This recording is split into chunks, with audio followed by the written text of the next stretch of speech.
Let us now stand at this moment, patriots who are concerned with the destiny of this great nation. We are grateful that you are here, and I know many of you were ahead of time. Let us stand and pledge allegiance to the flag.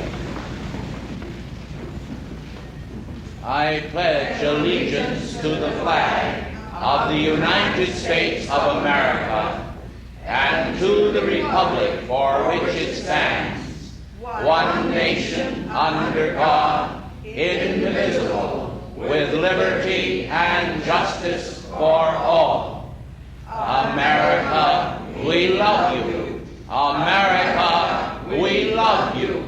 America, we love you. And our love is great enough to hold you eternally victorious in the light. Please be seated.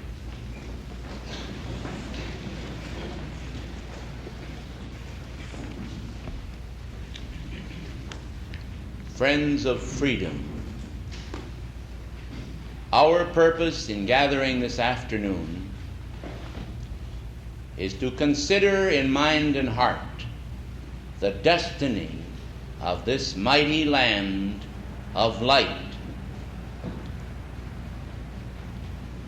We find our hearts are stirred by the thought of the stars and stripes forever. But many Americans all over our land, breathing the same air of freedom which you do, partaking of every blessing which you share, are unappreciative of the great opportunity which the gift of American citizenship confers upon all life that abide here. These individuals do not mean to be slack. They simply fall into the category of those who have accepted their birthright and taken it for granted in almost an identical manner to that which many children do in connection with their parents. For many children in this day and age accept parental responsibility without accepting any personal responsibility. They feel that their life is strictly their own and that their parents owe them a very great deal for having brought them into the world.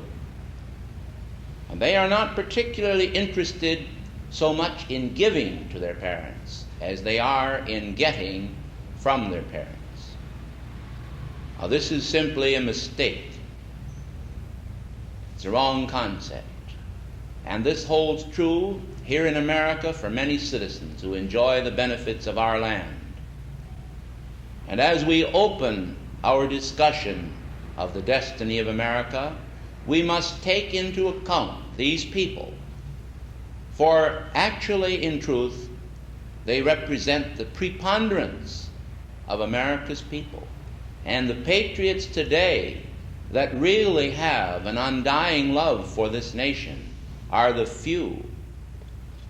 This is an unfortunate fact, but we must face the truth of it and recognize that in defending this nation against its enemies who would take from us not only our substance, but our very land, our liberty, and all that our fathers fought for, we must realize that patriotism must be rekindled in the hearts of America's people.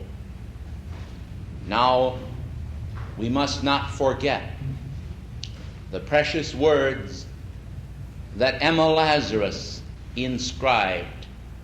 That is, she wrote the original sonnet, which was later put in New York Harbor on a bronze plaque within the glorious Statue of Liberty. It's the poem entitled Mother of Exiles. It says, Give me your tired, your poor, your huddled masses, yearning to breathe free. Send these, the homeless, tempest-tossed, to me. I lift my lamp beside the golden door. The poem is longer. It is filled with beautiful thoughts and expressions such as the air-bridged harbor, showing the linkage between America and England, which we expect to also point out here today, and revealing many other wonderful facts. But this poem ought to be inscribed, as it has been in music, into the hearts of every American that enjoys the privileges that being an American gives. Because an American, in most cases, represents someone who came from another land in the person of their forebears, at least, if not themselves. Today, we are dealing with second, third, fourth, and fifth generation, and probably more Americans. But immigration still continues. And we must recognize that our forefathers came over from other lands and other races. And here in America, in this great melting pot, the goddess of liberty stands, holding up her torch and welcoming the mankind of other nations to this land. And this, of course, is a fulfillment of a divine plan. But we must, all of us, pray to God that a rekindling of patriotism occur in the hearts of the American people, because if it does not, I would fear for a continuation of all that we hold dear. Not by military might alone can we hold our position secure, but by the Spirit of God, the spirit of integrity and truth.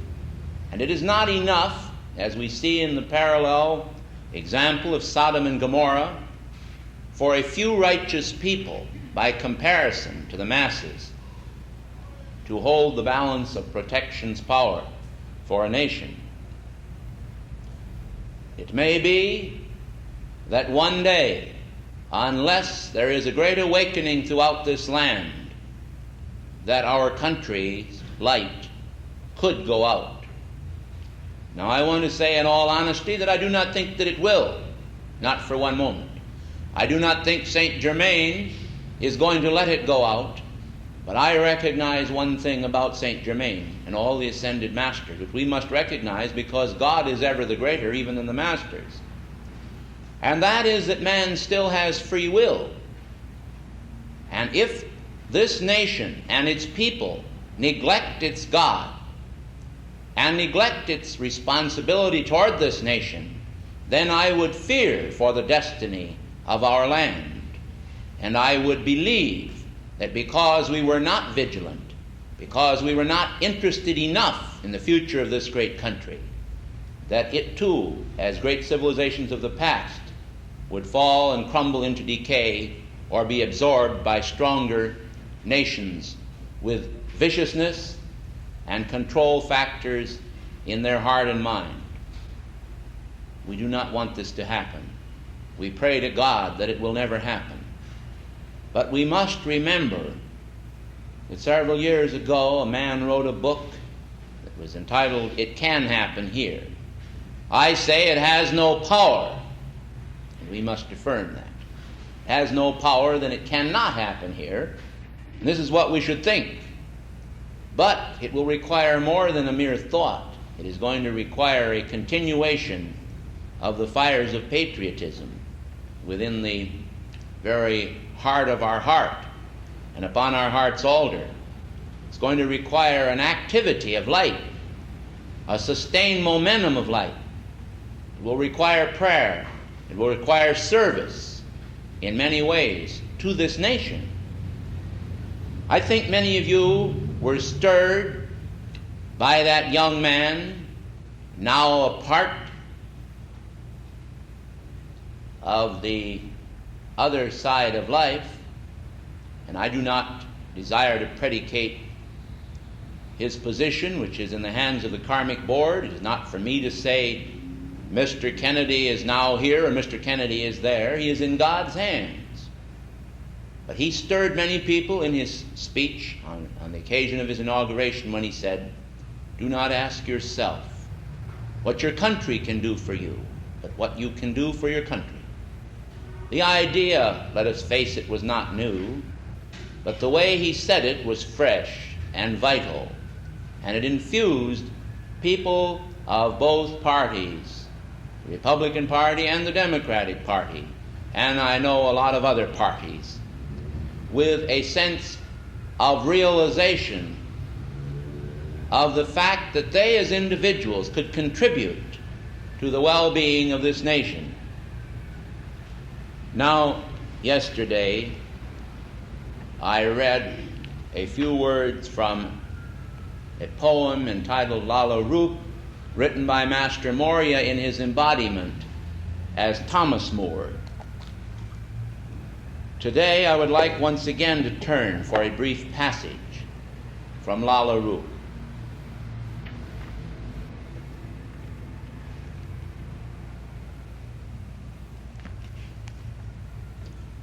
These words are extremely valuable. They carry a strong vibratory action of Master Moria. Like distant thunder from below, the sound of many torrents came, too deep for eye or ear to know, if 'twere the sea's imprisoned flow, or floods of ever restless flame. For each ravine, each rocky spire of that vast mountain stood on fire, and though forever passed the days when God was worshipped in the blaze that from its lofty altar shone, though fled the priests, the votaries gone, still did the mighty flame burn on. Through chance and change, through good and ill, like its own, God's eternal will, deep, constant, bright, unquenchable. This poetry, I believe, brings out to our attention today that although the ox carts and the covered wagons have long vanished from our land, that although the pioneer's spirit is all but dead in this land, in the hearts of its people, the unquenchable flame of patriotism burns on, and you will never be able to extinguish it in the hearts of many of the people of this land who have the perception of soul to appreciate what America stands for. Now, I have tried here to summarize for you a few thoughts relating to yourself and relating to the masses of the United States, the people of the United States, and their responsibility. None of us are discharged from this. We all have a responsibility. Now I would like to move backward across the pages of time to ancient Egypt and Lake Fayoum. There on the sun-baked plain, two magnificent obelisks were erected by a pharaoh. In what manner do these concern the destiny of America? Let us look and see. There at Lake Fayoum, where Master Moria had a beautiful retreat at that time, these two obelisks were charged by a special talismanic method and predestined to play a role in the founding of this great republic and sustaining an action of light that would connect the pilgrims of England with America. How many in this room are aware that in Central Park in New York there stands one of these obelisks from Lake Fayum, which was actually, I believe, if I recall correctly, inscribed by order of Thutmose III. This obelisk is actually physically positioned in Central Park in New York. I have leaned against it and felt the tremendous surge of the vibratory action of the talisman of light that is located within this obelisk. Now, an obelisk, as you know, resembles the Washington Monument in appearance, but it is not as large. It has within it this talisman of light, and it has without it a series of Egyptian hieroglyphs. The interesting part of it all is that the twin to it, which was also located at Fayum in Egypt, is located, as I understand it, at Trafalgar Square in London. Some people are shaking their head that this is correct. This has been my understanding. I have not seen the one in London myself. I did see, of course, the one in New York, and it's easier to see, of course, you don't have to cross the ocean. But there is an interesting fact involved here in connection with the Great White Brotherhood and the mysterious ways of the Brotherhood as pertains to the holding of the destiny of England and America on a par basis. Now, we know that England has not always proven worthy of all of the blessings that it has been given. And for that reason, of course, America was made independent. Some people do not know that the original plan called for England to completely control America indefinitely. That was the original plan. But like all original plans, if people do not live up to the high standards of the ascended masters, the masters do not tarry forever in inexhaustible patience and say, well, they failed, but we'll still stand behind them. The masters will work so long with an individual or a group of people, and if they find those people are not holding faith and integrity to the light as they should, the masters will turn around and withdraw a great measure of their support. The karmic grant is taken back. Now, they do continue, even after the grant is taken back, to assist. For example, Christian church today is being assisted by Master Jesus in a tremendous action. And so also is Mother Mary assisting the Christian church. And yet, the movement called Christianity has in many cases departed from the pure teachings of the Great White Brotherhood, having taken the doctrine of re-embodiment completely out of their teachings and given people the idea of finding a scapegoat or someone on whom all of their sins could be laid. This then affording many people an excuse where they could do what they wanted to do and feel that through the shedding of the lifeblood of one individual, they would themselves abide in heaven forever, regardless of what they did on earth or how impure their thoughts and feelings were. Such is not the case. The Christ himself did not say it, and no one can make an untruth into a truth or a truth into an untruth. But coming back, now I must touch upon many subjects here in connection with the destiny of America and interrelate them as best we can. Coming back to these two obelisks, the one in Central Park and the one in London, there is a ray that arcs across the Atlantic, framing this air-bridged harbor with a spiritual connection, you see, which at one time at Fayoum arced across the reflecting pool, which is similar to that which is used in Washington at the Washington Monument, which was erected as a silent sentinel, somewhat of a Masonic symbol, to George Washington, the father of our country.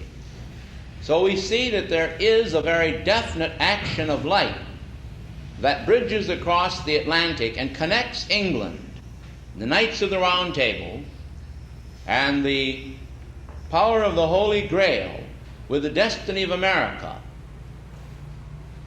The early fathers of this country who came over here in the 3 ships,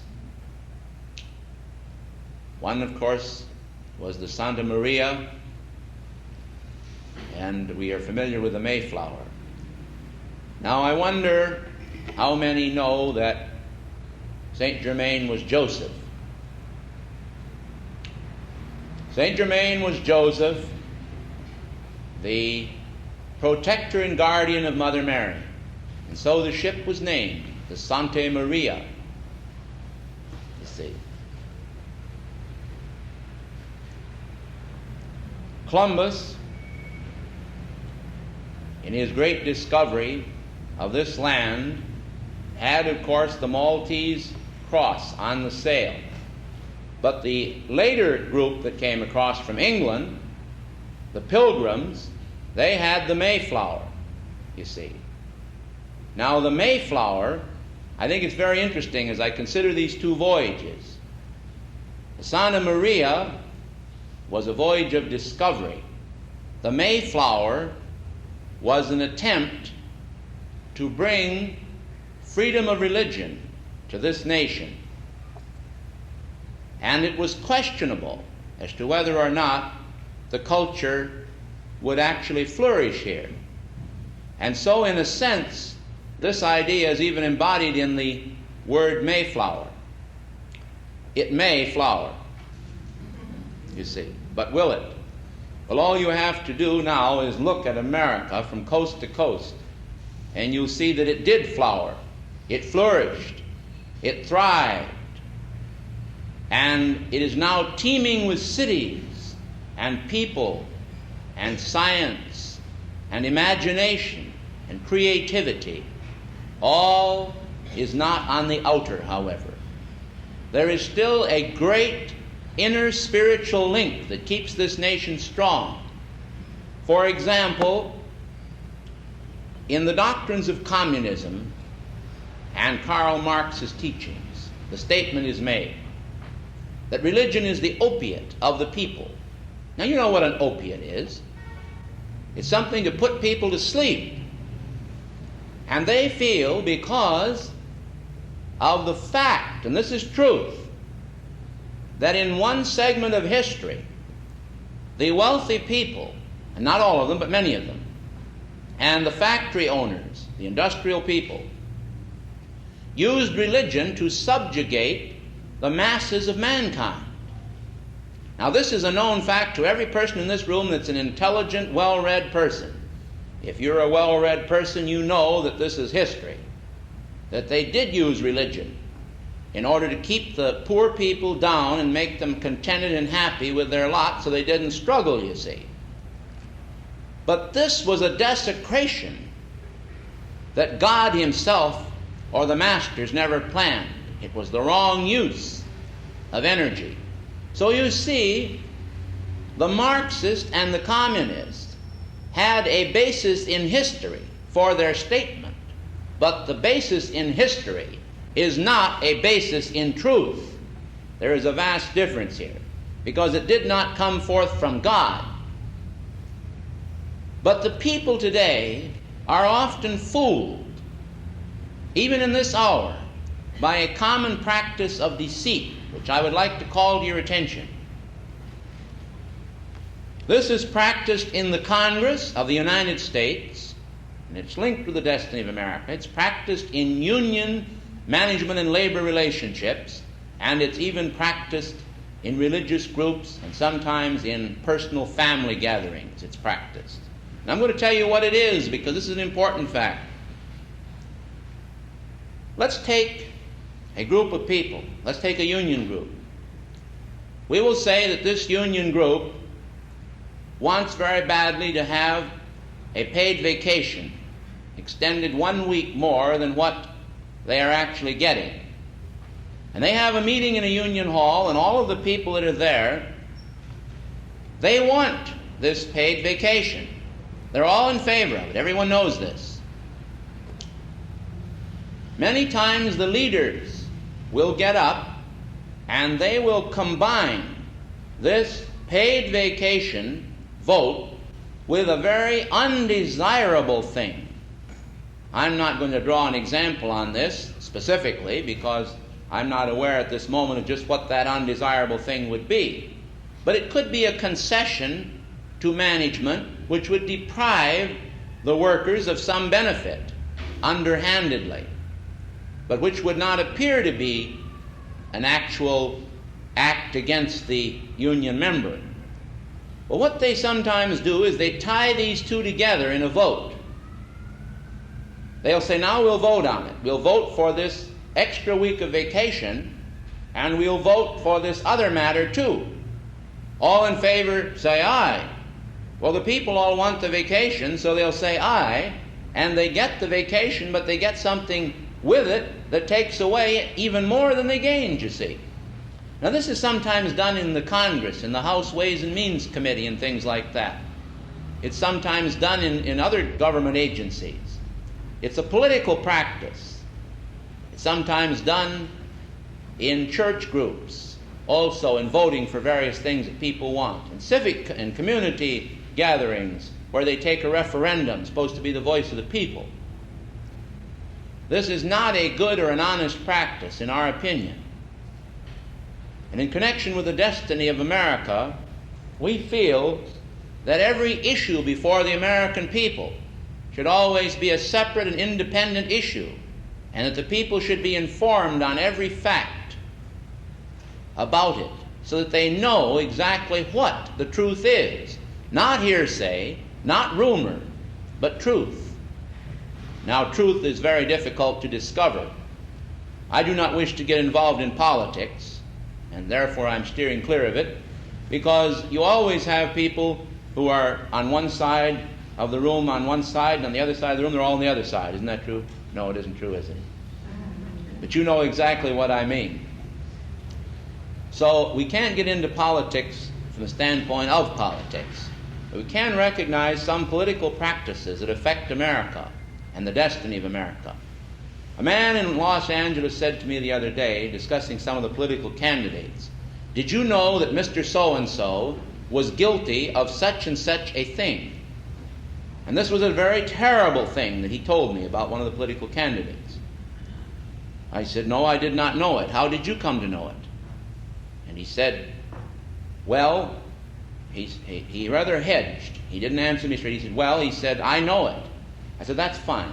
And I changed the subject. A little while later, I came back to it again, and I asked this man again how he come to know this. Returned back to it again, you see.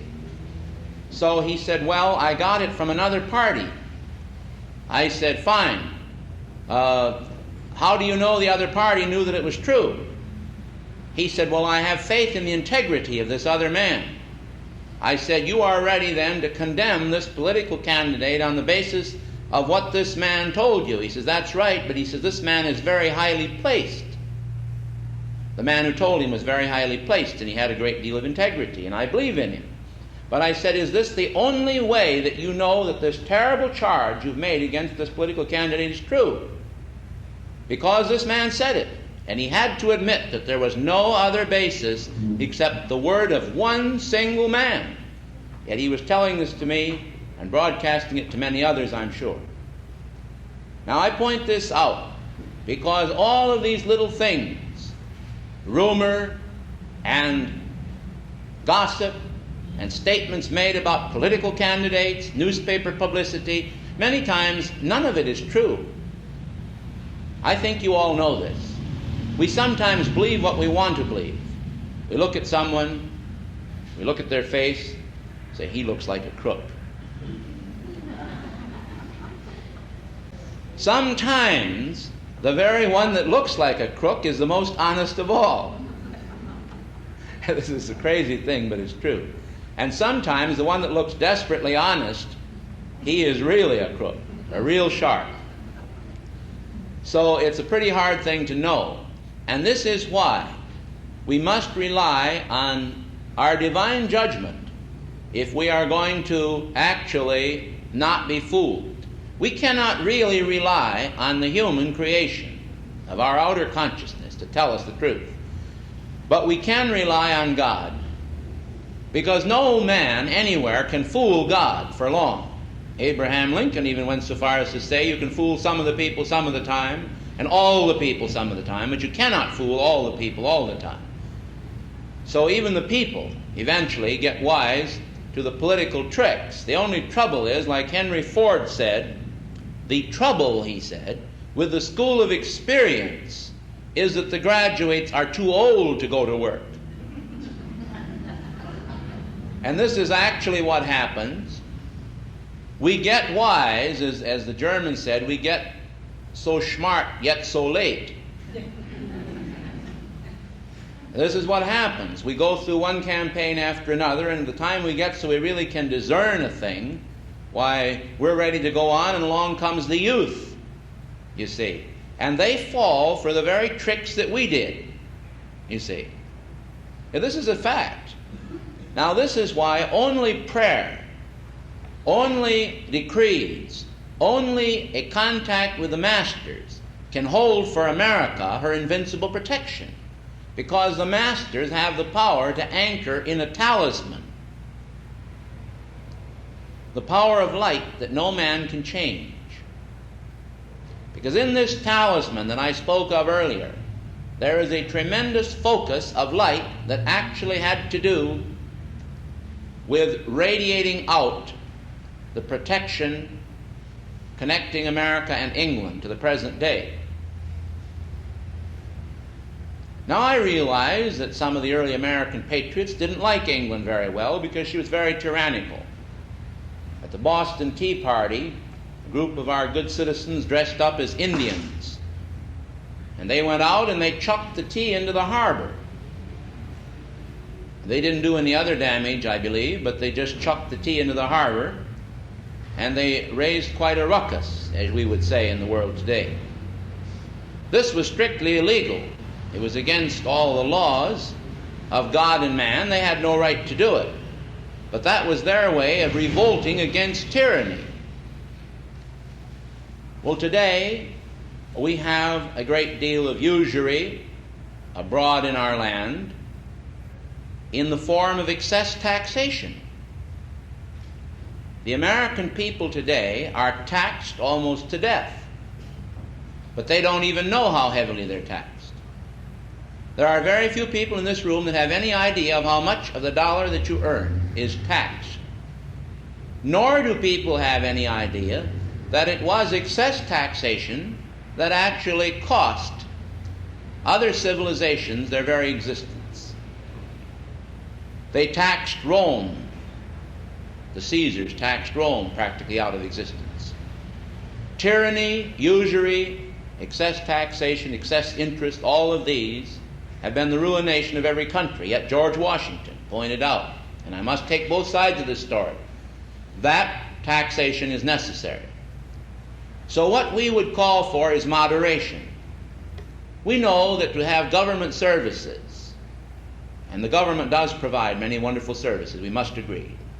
As we traveled over the beautiful highways that span America to come here, we were once again impressed with the new developments that are making possible high-speed travel to every part of our land. All of this must be paid for. The care of the aged, the anti-poverty program, and it is a very good thing, because El Morya wants to see the world rid of poverty, that no one go to bed hungry. Yet this requires money. You cannot get something from nothing. And so taxation must, of course, be used to a degree. So what we really should have in America today is the proper balance, not excess taxation, but a reasonable and fair taxation based on ascended master understanding and love, based on the law of justice. I don't think anyone in this room wants to cheat or defraud their country, because their country is their own. It's almost like supporting your family. But of course, we do want politicians in power who can wisely administer the dollar with fairness. I know many people were amused when our president recently turned out the lights in the White House. But we live in Washington, and we know that he actually did it. You go by the White House now at a certain hour, and maybe there's one light burning in Lyndon Johnson's bedroom. It looks very strange, of course, because in every other administration, always before, at all hours of the night, the White House was just ablaze with light all over it. They have closed the post office in Washington. Post office that was open 24 hours a day for the Congress, and incidentally for the Summit Lighthouse too. This has been closed, and we have to get our mail down there now at 5 o'clock if we want to get service.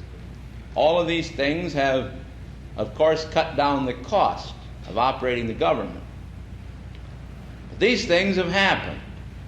Well, I'm not here to tell you how to run this country. That's the farthest thing from my thought. But I do know that the destiny of America is linked with the people and their interest in their country. I can think back in history to the time when you could get all of the people of a city in a room the size of this one. And they would have a town hall meeting. And they made their laws in the town hall. And everybody could be heard. Every housewife, every citizen, every man could get up and say what they wanted to say. And when they were all through, they decided it by their ayes and their nays. Today, things have changed. I was rather amused by the fact someone asked me this morning if I could help them talk to, I guess it was yesterday morning, if I could help them arrange an appointment for them with President Johnson, because I live in Washington. Well, I cannot even get to see President Johnson myself. He does not have the time to see, even some of the senators can't even get to see him. And then I told the man, I said, you don't know it, but I don't know whether you could even get to see me in Washington or not. And this is true. When I'm in my office, it isn't like when I'm here, because we have a vast amount of work to do, and we have to establish some sort of a rule. We get a tremendous amount of correspondence to answer. We don't get it all out, and we can't possibly get it out with our staff. So if I were to have interviews with people coming to Washington to see me all the time, well, I wouldn't get anything done, you see. Well, then consider the President of the United States, or even a senator. Well, they have to do this because they're politicians. But I'm very grateful that I'm not a politician. So when we think of the destiny of America, we must recognize that things have changed in this nation as far as the pioneer spirit goes. You don't have to go out today and make your own shoes. You girls do not have to spin or weave your clothing. You go down to beautiful stores and you pick out what you want. All of this is a blessing. When you go back to Revelations, and you read in the book of Revelations about the merchants of Babylon and what they have done to mankind, you realize that we are victims of a very sinister conspiracy, an economic conspiracy, which actually takes away from us our American birthright. For we are paying entirely too much for many of the things that we buy. I think you all realize that. And this is all linked with the destiny of America. There is no consumers' union in this country that I know of. There may be some, but we don't have much chance. Now, you're going to be surprised when I tell you this, but I'm going to back my statement up with fact. We have a chain, I don't like to name names, because I'm not out here for political reasons. I'm just trying to talk truth about the destiny of this country. We have a restaurant chain in the Washington area. It's quite well known all over the land. And I went in there to buy Elizabeth an ice cream cone the other day. And she wanted 2 flavors on it because she was very hot. Washington is quite hot right now. And she said she didn't want just 1 flavor, she wanted 2. So he said, that'll be 50 cents. And this is true, 50 cents for the cone. And he objected to the fact that I wanted 2 flavors. He felt that was a terrible imposition. So I felt as if I should give him a 25-cent tip for putting on the extra flavor, you see. And this is an actual fact. Now the cone, the 5-cent ice cream cone is gone in America today. I don't know where they have them. You say there is one? Where is it? Tell me quickly. Save-On Drug Center. Save-On? Good. I bet you some of their executives are here and got in a plug during this lecture. I'm glad to know this. Anyway, when I was a boy, they had a 5-cent cone with double dips. Then it went up to 10 cents, 15 cents, 25, and this last figure I quoted you of 50 cents for a little bit of a cone. This is not a great big cone, just 2 dips on it. Was the greatest shock to me of all. But the funniest thing is that they are getting it with no trouble at all, and the people stand in line and you have to wait to pay 50 cents for an ice cream cone. It seems the higher they raise things, the more the people struggle to get there. They're like a bunch of lambs going to the slaughter. And I'm not talking to you. You know, we have a couple of girls here in the front row here, the Lamson sisters. You know, I call them the 2 little lambs. So when I made that reference to lambs going to the slaughter, I was rather stricken. Anyway, it doesn't hurt us to laugh about some of these things, but there is a serious side to it. And the serious side to it is that we can price ourselves out of the market and destroy our nation's economy through overpricing merchandise. I mean, this is a very dangerous thing. It is a form of greed which keeps mounting up. And because of the exploding population, this is why they can do it, because we're getting new babies at such a tremendous rate that when they open a store somewhere, they make a study of how many people go by that corner. They make a study of just how many people go by that corner every hour. And they have men that can tell you just how many customers you can expect in your store. So they put the store up only in the place where they're going to get the trade. Then they have another group of people at the Harvard School of Business. And these men will tell them how many square feet of shelf space they have. And they don't figure out what they're going to put on those shelves on the basis of what the public needs, but upon what will sell the most, you see. And things that you want, like safety pins or maybe some important item, you have to chase halfway across Los Angeles to get sometimes, because it is not in the list of items that will sell at the biggest rate. And their shelf space is only allocated, you see, according to the high-selling items. And this is what's happening to us today. Service has gone out the window. The Cracker Barrel is gone.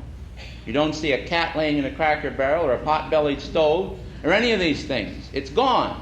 In its place, we have the type of economy that comes in glass blocks. And I sometimes think from glass blockheads. But they're pretty smart. They know how to extract the dollar out of people. But this is not going to make America great. This will not contribute to the growth and expansion of the spirit of love within our land. And yet, I want to point out to you that there are people in this nation who have businesses who are doing a tremendous service to their fellow men. There are large manufacturing concerns that do tremendous things. There are people in Hollywood, in the movie industry, that are doing good things, and in television, and in the publishing business, and in various service business. They're not all in the category of somebody that is a blockhead. But it is up to the American people to recognize their responsibility to try to create a better destiny by taking some interest in improving these things, talking to your friends and neighbors about improving our land, We can't just sit back and accept these things. This is not freedom. If we're going to have any kind of a choice at all in anything, I don't care what it is, we've got to be alert. We can't just sit back and say, well, that's the way they run their business. We are the public. We are the people of this land, and the voice of the people should be connected with the destiny of the country. Now, I think the Ascended Master students have a tremendous role to play in the future destiny of America. I do not think we are quite alert enough yet to the role that we can play in pioneering through the power of creative imagination as to ways and means to expand good citizenship among the people of our land. If we do not do this, then we are just turning it over to them. We're just turning it over and letting people take over who have no love at all for anything but the almighty dollar. I'm wearing today an article on my tie which comes down from the American Revolution. It is an eagle. And I'm wearing it as a symbol of America and that great bird that came from Venus, which we find is always actually on top of every flagpole, because there is a great connection between America, this land, and Venus. This is a great relic which St. Germain was kind enough to see that came into my own hands. I'm not mentioning it as any point of pride except as joy. I'm very joyous because it is a symbol that is very ancient, as old almost as this country. And I think that we ought to recognize then that we all have a responsibility to keep this eagle flying high, not to let him roost down here on some of the little posts that they've set down here for him to roost on. Keep him flying high and keep him well fed with spiritual prayer, because the eagle is a symbol, but the eagle has been desecrated in many ways. Many people just sit back and enjoy the blessings in this country without doing anything at all for their country. And I'm not saying that I haven't been guilty of the same thing. I don't feel that I'm any better. I'm not pointing out people in this audience. I'm just saying that this is the truth of the matter. I think we can all do more. And I think we should do more.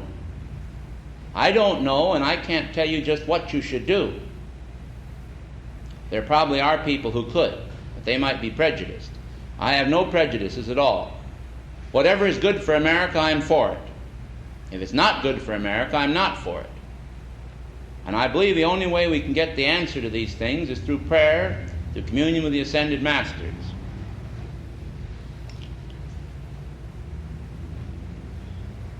I have a little conclusion to make, but I would like to have a song played here. Do we have any soloists in the group? Anyone want to do a song for us? Hildegard. This is your opportunity to represent Washington. Would you please?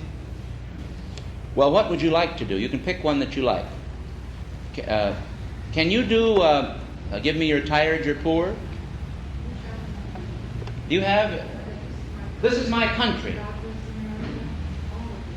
Hildegard is with our Washington Music Committee, and I just spied her in the audience when I came in. She's a surprise package.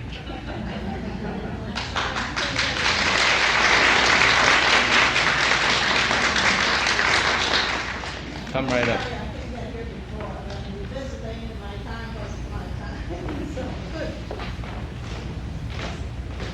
We hear her voice almost every class in Washington, and we all enjoy it. And Sigrid is her accompanist and sings with her many times. So I think you'll enjoy this.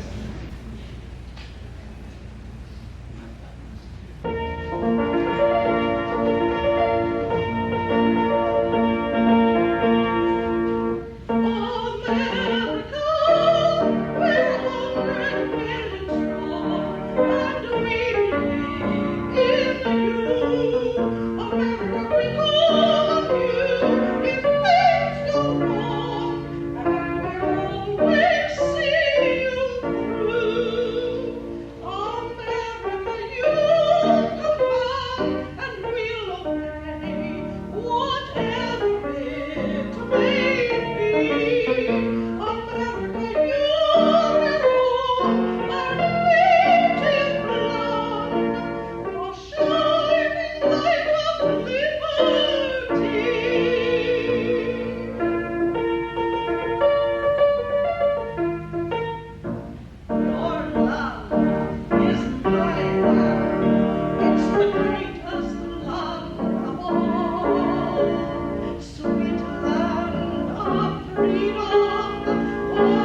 have a great team in Washington and a great team all over America. I certainly appreciated this because it contributed to us in that wonderful spirit of harmony, the meaning of our country. And this is what I've tried to convey to you today. And in summarizing it, I want to say that there is a line that goes like this: God can mend thine every flaw. Now, we have touched upon some of the flaws of our land, and it is important that we are not ostriches putting our head in the sand, but that we look squarely in the eye of that which is, and then attempt to change it and make it better still. Now, the destiny of America lies in your hands and in my hand. It lies in all of our collective hands, in the hands of the American people. But a handful of early patriots changed the world. They made this country. And in every state there are statues to various lives, which reminds me of the poem called The Builders. In connection with the destiny of America, I want to read these few closing lines. But I want to tell you this before I read them, that in this room there is enough talent right here in this room to change the whole state of California. I mean it. Talent, if you use it. All kinds of talent here in this room. And there's talent in our activity. And we're trying to harness that talent and put it to work for the masters and for America and for the world's people. And we're doing it to the best of our ability. We can do more. We're not satisfied. We're not resting on our oars. We're moving forward. We will continue to do so. Please bear with me a moment. I did not bookmark this spot while I discovered. If you want to play a couple of bars of music.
In connection with the destiny of our land, I would like to close with these words from Henry Wadsworth Longfellow, entitled The Builders.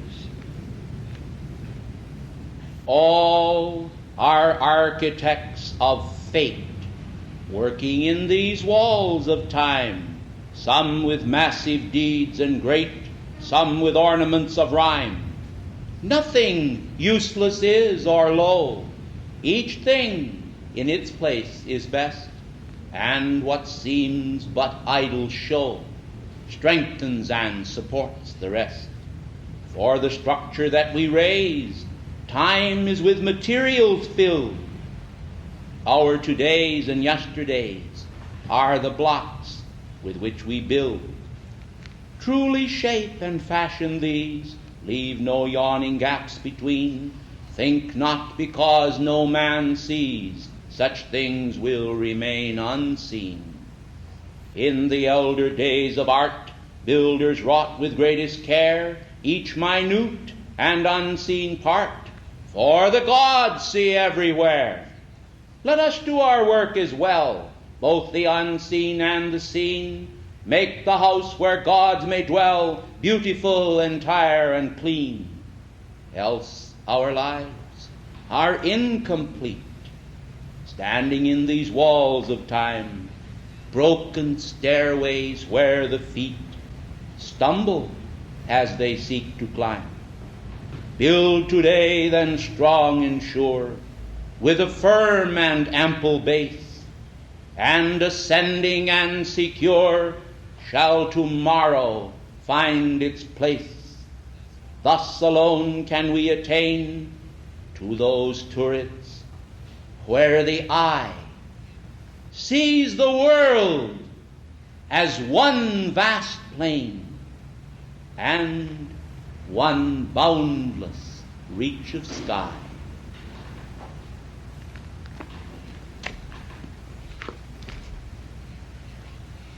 Our Father in heaven, as we conclude this patriotic service, we ask Thee to especially bless Ascended Master youth.